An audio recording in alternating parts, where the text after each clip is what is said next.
Tsai Ing-wen made history multiple times on her way to the presidency. She was the first woman to chair a major political party, the first female presidential candidate, and the first ever woman to win Taiwan's highest seat of office.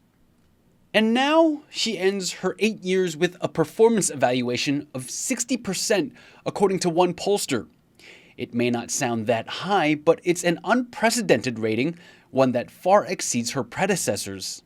There's a comparison with the end of the Ma administration and the end of the Chen administration. Now, there were different pollsters who used slightly different methodology, but the difference between their final approval ratings and hers is night and day.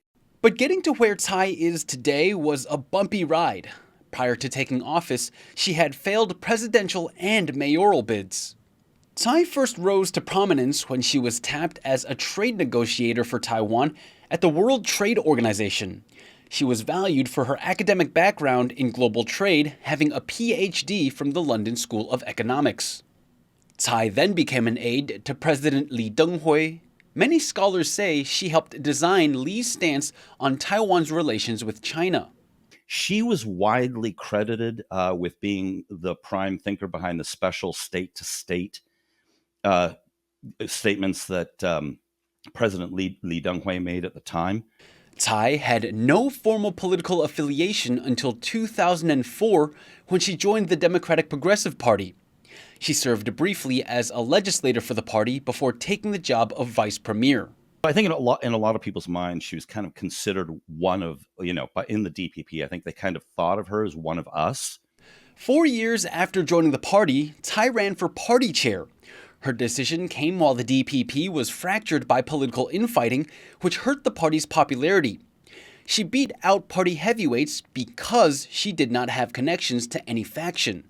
I think a lot of the spectacular rise of Tsai can be attributed to a power vacuum in the DPP. A lot of the heavyweights in the DPP have been around for much longer. People are kind of tired of seeing their faces. Tsai ultimately held 3 separate stints as the DPP's chair.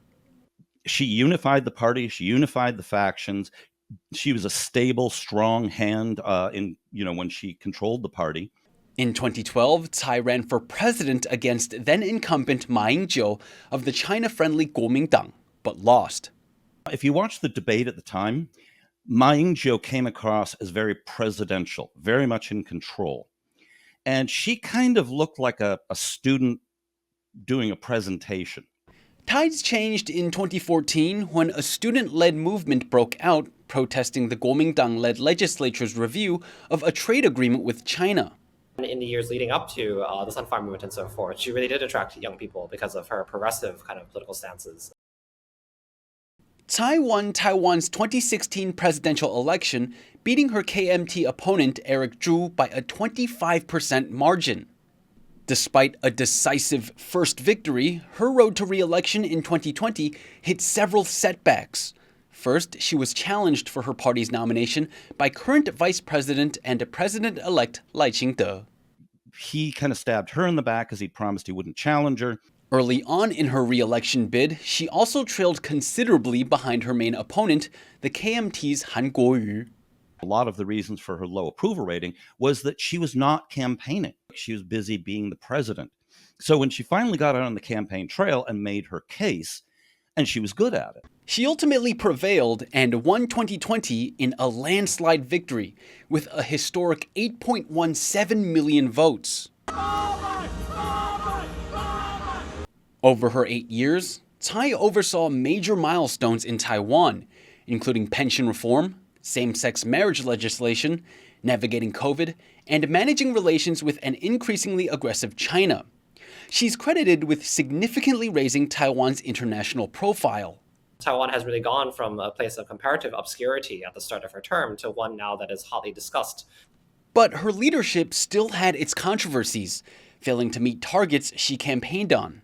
She campaigned on 3% of GDP on military spending all the way back in 2015. It's about 2.5% now. She campaigned on getting the minimum wage up to $30,000. It's still 27,000 something. Come May 20th, Tsai will hand the torch over to her deputy, successor, and once rival, Lai Ching-te. Her time as president will come to an end, leaving behind a story of remarkable political success, one which Lai will have to work hard to match.